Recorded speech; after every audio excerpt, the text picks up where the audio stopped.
Let us see this question. The following arrangement consists of 5 identical metal plates parallel to each other. The area of each plate is A. Area दे रखा है हमें A and separation distance हमारे पास दिया गया है कितना है D. The separation between the successive plate is D.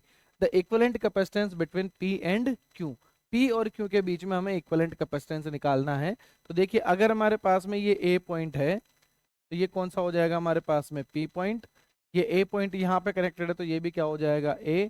और ये Q पॉइंट है तो यहाँ पर Q और ये भी कितना हो जाएगा Q पॉइंट. तो देखिए हमारे पास टोटल 3 पॉइंट आ रहे हैं. कौन कौन से. P पॉइंट, एक है हमारे पास में Q पॉइंट और यहाँ पर एक पॉइंट है हमारे पास में A पॉइंट. देखिए सबसे पहले A और P के बीच में एक कैपेसिटेंस फॉर्म हो रहा है. A और P के बीच में एक कैपेसिटेंस फॉर्म होगा जिसका कैपेसिटेंस हो जाएगा F0 A अपॉन D, क्योंकि प्लेट एरिया A दिया गया है, सेपरेशन डिस्टेंस है D. तो ये वाला काम खत्म हो गया हमारे पास में. अब P और Q के बीच में एक कैपेसिटेंस है तो P और Q के बीच में एक और कैपेसिटेंस हम लोग फॉर्म कर देते हैं, वो आ जाएगा हमारे पास में C. ठीक है. फिर Q और A के बीच में एक कैपेसिटेंस फॉर्म हो रहा है. Q और A के बीच में एक कैपेसिटेंस फॉर्म कर दिया C. फिर A और Q के बीच में एक और कैपेसिटेंस फॉर्म हो रहा है तो ये एक और कैपेसिटेंस फॉर्म हो जाएगा हमारे पास में C. ये हमारे पास में नेट सर्किट बच रहा है और हमें P और Q के बीच का इक्विवेलेंट कैपेसिटेंस निकालना है. तो ये हो जाएगा हमारे पास में अलग से पॉइंट P और Q के बीच का equivalent capacitance.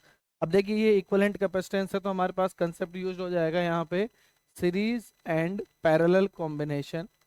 Series and parallel combination of capacitors. This is our concept used.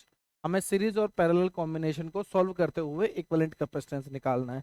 तो देखिए यहाँ पर हमें दिखाई दे रहा है कि ये दोनों जो कैपेसिटेंस है ये किसमें है, पैरेलल कॉम्बिनेशन है. तो ये कितना हो जाएगा हमारे पास में 2C.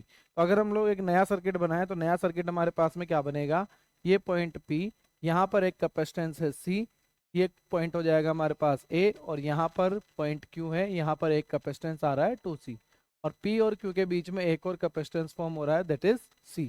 अब देखिए हमें पता है कि ये दोनों कैसे हैं, सीरीज कॉम्बिनेशन है. तो सीरीज कॉम्बिनेशन से इनका इक्विवेलेंट कैपेसिटेंस हो जाएगा 2C into C divided by 2C plus C. ये आ जाएगा हमारे पास में 2C/3.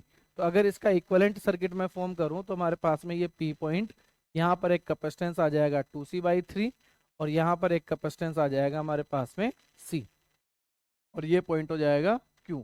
तो अगर C P Q निकालना है, P और Q के बीच का इक्विवेलेंट कैपेसिटेंस, ये दोनों पैरेलल कॉम्बिनेशन में है तो 2C/3 प्लस C ऐड हो जाएगा तो ये आ जाएगा हमारे पास में 5C/3 और 5/3 C को हम लोग क्या लिख सकते हैं, ε0 A अपॉन D. तो this is our answer. As per the option our answer will be 5/3 ε0 A upon D. This will be D option will be our answer.